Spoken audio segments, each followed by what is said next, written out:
तो भाई good morning, आप सबका स्वागत है हमारे यूट्यूब चैनल भूमिपुत्रा में। भाई आज करने वाले हैं फुल रिव्यू, ऑनरशिप रिव्यू।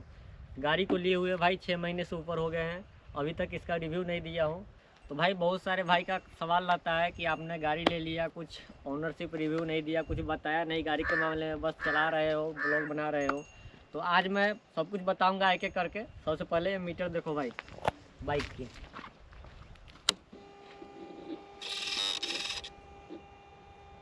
ये देखो भाई स्पोर्ट मोड है, अभी गियर में है गाड़ी, तो यहाँ पे गियर दिखाती है। तो भाई इसका KTRC ऑफ है, KTRC ऑफ भाई इसके लिए करके रखते हैं, जब भी आप बिजली पे लेते हो तो KTRC ऑफ रखना बहुत ज़रूरी है। सबसे पहले आपको फ्रंट लुक दिखाता हूँ। ये देख सकते हो भाई आगे का जो फ्रंट लुक है भाई, इतना धांसू लुक है ना। इधर एक प्लेट आता है भाई, जो नंबर प्लेट लगता है, इसको मैं निकलवा दिया हूँ। कारण है भाई, जो ये कावासाकी का लोगो है ना, जो ये H2 में आती है, नहीं तो नए वाली 10R में आती है।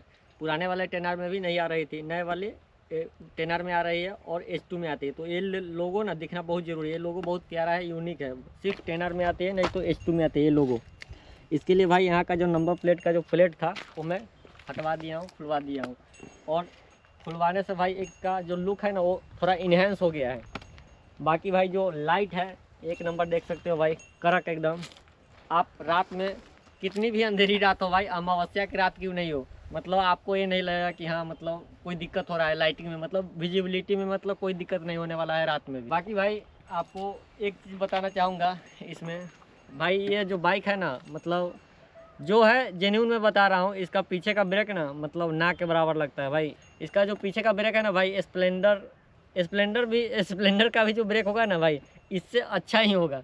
क्योंकि पता नहीं क्यों मतलब ऐसे मैं सिर्फ क्लच लेके मतलब एक नंबर पर ला के और सिर्फ चलूँ, मतलब ऐसे चलूँ और ब्रेक लगाऊँ फिर भी नहीं लगती है भाई। सबसे बड़ी बात यह है भाई, जो आगे का ब्रेक है दोनों ब्रेम्बो ब्रेक है, और दोनों इतने पावरफुल है भाई, जहाँ पे मारोगे वहाँ पे गाड़ी खड़ी हो जाएगी। इधर दिखाइए भाई, ये देखो भाई, ये जो है वर्ल्ड नंबर 1 ब्रेकिंग में आता है, इसका ब्रेम्बो का नाम आता है। तो ब्रेम्बो का ब्रेकिंग है, दोनों साइड है भाई। सोवा के सस्पेंशन है भाई, और बाकी डिस्क प्लेट देख सकते हो। थोड़ी गाड़ी गंदी हो गई तो उसको आप इग्नोर करना भाई। बहुत सारे भाइयों का सवाल आता है, या हमारे मन में भी एक सवाल था कि जो चासी है ना भाई, ये जो चासी है देख सकते हो आप, इतनी बड़ी चासी है भाई, यहाँ से लेकर यहाँ तक। ये सिर्फ 10R में ही आती है, मुझे नहीं लगता ये H2 में भी इतनी बड़ी चासी आती होगी। तो भाई जो चासी है ना, ये मतलब आयरन लोहे का नहीं है, ये एलुमिनियम है, देख सकते हो भाई। जैसे कि मेरा यहाँ पे ना पैर लग लग के ना थोड़ा यहाँ का पेंट भी उड़ गया है, तो ये एलुमिनियम का है। जब मैं गया था सर्विसिंग कराने के लिए, तो जो मैकेनिक था उससे पूछा कि भाई ये इतनी बड़ी चासी किस चीज़ की है, तो उन्होंने बोला कि नहीं लोहे का नहीं है। हमको लगा कि हम उनको बोले भाई ये लोहे का है क्या, तो बोले कि नहीं लोहे का नहीं है, ये एलुमिनियम का है। लेकिन जो भी है कंपनी अपने हिसाब से बनाती है, तो फिर मजबूत ही बनाई होगी। बाकी भाई एक बार आपको पीछे से दिखाता हूँ भाई। सबसे बड़ी चीज़ ये है ना, ये देखो इधर का जो इंडिकेटर है ना, ये येलो शेप में हो चुका है। और इधर का इंडिकेटर देखो भाई, ये जो जैसा नया में आया था ना वैसा ही है, और ये हो चुका है येलो फिनिश। कारण है भाई, ये जो AC का ये जो फ्लो है ना इसका सलेंसर का, वो इस पे आता है, तो गर्म हवा जो निकलती है ना तो इस पे अटैक करता है, जिस कारण से ना ये जो है येलो शेप में हो चुका है। मतलब इसका जो कलर है वो चेंज होके येलो में हो चुका है। बाकी इस गाड़ी में आज तक भाई मुझे कोई भी दिक्कत नहीं हुआ, कोई मतलब समझ लो कि इतना 10,000 से ऊपर चला दिया हूँ, 10,000 किलोमीटर से ऊपर चला दिया हूँ, लेकिन मुझे कोई भी दिक्कत महसूस नहीं हुई। सिर्फ एक ही कारण है भाई, सिर्फ एक अगर चीज़ को हटा दिया जाए पीछे वाला ब्रेकिंग का, तो भाई ये जो गाड़ी है ना भाई मॉन्स्टर, मतलब दिल से जो प्यार करने वाला चीज़ होता है ना वही है भाई ये गाड़ी। बाइक जब लेके चलता हूँ मार्केट में, गांव में, तो भाई सच बताता हूँ सेलिब्रिटी वाला फील आता है कि मतलब हाँ कोई लोग रोकता है कोई, और बहुत सारे लोग गुस्सा भी करते हैं कि इतना आवाज़ लेके क्या चल रहा है, इतना आवाज़ कर रहा है, ऐसा वैसा।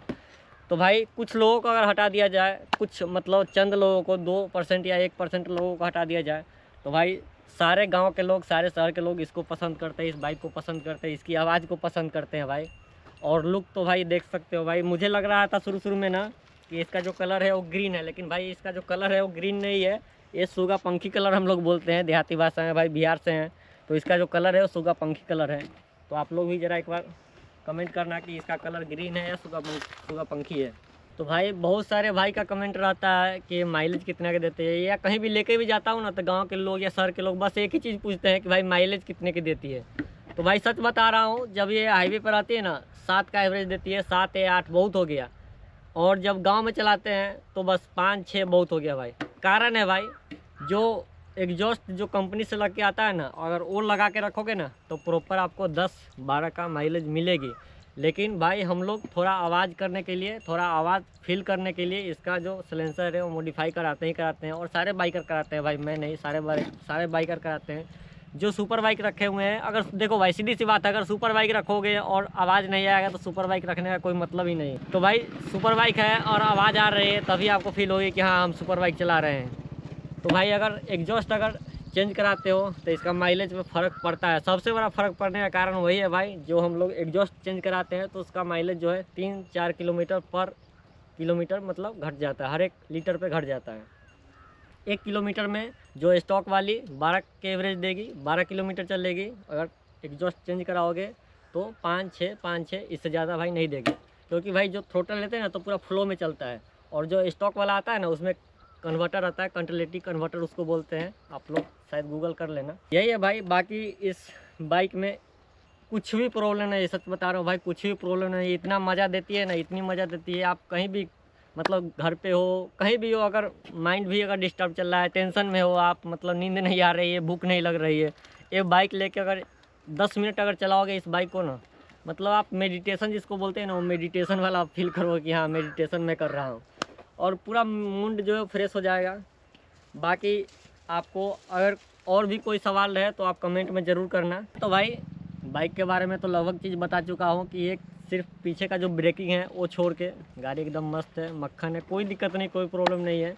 बाकी भाई बहुत सारे भाई का कमेंट रहता है, बहुत सारे भाई सोचते हैं कि भाई इतनी बड़ी बाइक है, 20 लाख 22 लाख रुपए देने के बाद में इसकी सर्विस चार्ज कितनी आती है। तो भाई अप्रोक्स अगर मान के चलो तो पहली सर्विस मैं 2 सर्विस कराया हूँ, तो भाई 2 सर्विस का ही बताऊँगा। तीसरी सर्विस अभी होने वाली है, तो उसमें क्या होगा नहीं होगा आपको फिर बताऊँगा अगले ब्लॉग में, जब ही होगी तभी। तो भाई पहली सर्विस जब मतलब दिल्ली से गाड़ी लिए थे, तो भाई दिल्ली से गाड़ी लिए थे और उत्तराखंड गए थे श्री केदारनाथ जी के दर्शन करने। तो वहाँ पे मेरा 800 या 1000 किलोमीटर पूरा हो चुका था। तो पहली सर्विस हम उत्तराखंड में कराए थे। तो भाई जो पहली सर्विस आई थी वो 12,000 रुपये की आई थी। अगर देखना चाहोगे पूरा अगर उसका डिटेल, तो आप पीछे वाले ब्लॉग में जाके देख सकते हो, हम डाले हुए हैं। 11,500 या 12,000 का समथिंग आया था, 200-400 रुपये में सब भूल रहा हूँ, लेकिन अप्रोक्स अगर मान के चलो तो 12,000 रुपये आपके खर्च होंगे पहली सर्विस पे। और पहली सर्विस पे होगा क्या, सिर्फ इंजन ऑयल चेंज होगा और जो oil filter, engine oil change होगा और ऑयल फिल्टर चेंज होगा बस। और सर्विस चार्ज जोड़ के आपसे 12,000 रुपये ले लिए जाएंगे, कावासाकी वाले लेंगे। भाई जब उत्तराखंड से आए थे बिहार में, तो दूसरी सर्विस हम पटना में कराए थे। तो भाई वहाँ तो थोड़ा लफड़ा भी हुआ था पटना में, मतलब बोल नहीं सकते हैं वो कैमरे पे, लेकिन कभी बताएंगे हम। तो भाई दूसरी सर्विस जब पटना में हम कराए थे, तो दूसरी सर्विस का जो कॉस्ट आया था वो 18,300 रुपये का आया था। जो आप अगर देखना चाहो तो आप पीछे वाले ब्लॉग में डाला हुआ है, वो आप देख सकते हो। 18,300 में इंजन ऑयल फिल्टर और एक चीज़ और लगा था, वो मुझे याद नहीं क्या लगा था, नहीं लगा था। अगर आपको देखना है तो पीछे वाले ब्लॉग में जाके देख सकते हो। तो बस यही है भाई, पहली सर्विस 12,000 अप्रोक्स है, दूसरी सर्विस 18,000 के अप्रोक्स था। और मतलब तीसरी सर्विस अभी जहाँ तक मुझे अंदाज़ा है कि 30-40 हज़ार तक जाएगी। क्योंकि जो आगे और पीछे का जो ब्रेक पैड होता है ना, जो ब्रेक कैलिपर में जिससे ब्रेक लगता है ब्रेक पैड, वो ब्रेक पैड भी चेंज। भाई गाड़ी डिलीवरी लेते समय हम 2-3 काम कराए थे जो एकदम बेस, मतलब अगर आप गाड़ी लेते हो ना, सुपर बाइक लेते हो, तो ये 2-3 काम कराना बहुत ज़रूरी है भाई। जैसे कि ये फ्रेम स्लाइडर है, ये इंजन गार्ड का भी मतलब बोल सकते हो। तो ये जो चीज़ है ना भाई, आप मतलब गिर रहे हो या गाड़ी गिर रही है ना, तो ये जो प्रोटेक्ट करता है ना, ये पूरा फेयरिंग का आपको प्रोटेक्ट करता है। क्योंकि भाई और गिरेगी गाड़ी तो अगर स्क्रैच भी आता है ना, तो 3-4 लाख रुपए का फेयरिंग जाएगा ही जाएगा भाई। 3-4 लाख रुपए से अच्छा है भाई ये जो इंजन गार्ड, भाई उससे अच्छा है फ्रेम स्लाइडर लगा लो, 15-20 हज़ार रुपये की आएंगे। दोनों साइड लगाया था। और एक चीज़ और हम लगाए थे भाई, ये जो देख रहे हो भाई फॉग स्लाइडर है भाई, ये भी लगाए थे कंपनी, मतलब जब भी डिलीवरी लिए थे उसी समय लिए थे। और भाई एक चीज़ और दिखाता हूँ आपको, और ये जो चीज़ है ना भाई, ये चीज़ बहुत ज़रूरी है। इवोटेक के रेडिएटर ग्रिल लगाए थे, 2 आते हैं, एक नीचे है एक ऊपर है। तो भाई ये इतना ज़रूरी है ना कि अगर आप मतलब चल रहे हो रोड पे और जो छोटा छोटा जो टुकड़ा जो उड़ता है ना, तो टुकड़ा रेडिएटर पे ना लगे, उसकी रक्षा के लिए भाई रेडिएटर ग्रिल लगाया जाता है, और ये बहुत ज़रूरी है भाई, क्योंकि अगर एक भी कंकर अगर उसके अंदर चला गया ना तो बस काम ख़त्म है भाई आपका। भाई ये जो सीट देख रहे हो आप, ये सीट आफ्टर मार्केट है, ये कंपनी से फिटेड नहीं आता है। 10R में 6R में कंपनी से फिटेड नहीं आता है, H2 में भी नहीं आती है। तो ये जो सीट का कॉस्ट है, ये सीट और ये जो फुटरेस्ट है भाई, ये आफ्टर मार्केट हम लगाए हैं, झूठ नहीं बोलूँगा कि हाँ 55,000 60,000 की है। आफ्टर मार्केट लगाए थे, मात्र 15,000 रुपये में लगा था। क्वालिटी अच्छी है, जो भी है, क्या करना है इस पर आराम से। कभी कभी किसी को अगर होता है बैठने का, किसी को घूमने का मन होता है, बैठाए घुमा देता हूँ भाई।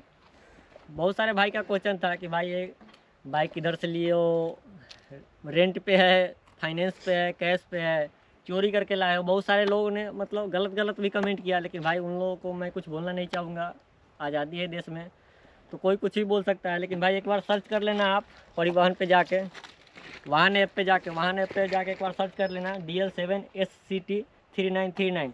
ये जो भाई नंबर है ना 3939, ये VIP नंबर है, ये नॉर्मल नंबर नहीं कि हाँ कोई भी आया ले लिया, ऐसा नहीं है। VIP नंबर है भाई। 25,000 रुपये इसके पे किए हैं हमने, एट ए टाइम पे किए थे। जब भी गाड़ी के डिलीवरी लिए थे उसी समय पे किए थे, और उसी समय हमको नंबर भी मिल गया था वाहन ऐप से। तो भाई 25,000 की नंबर प्लेट है भाई, ज़्यादा की है नहीं। तो भाई वीडियो को एंड करने से पहले एक बार आपको इसकी आवाज़ सुना देता हूँ, तो आ जाओ इधर, आवाज़ सुन लो इसकी।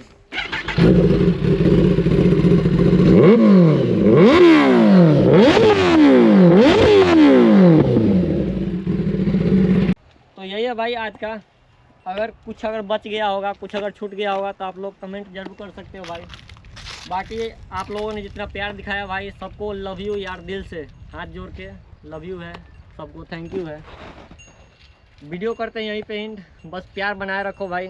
आपका भाई ऐसे ही वीडियो लाते रहेगा। Love you all.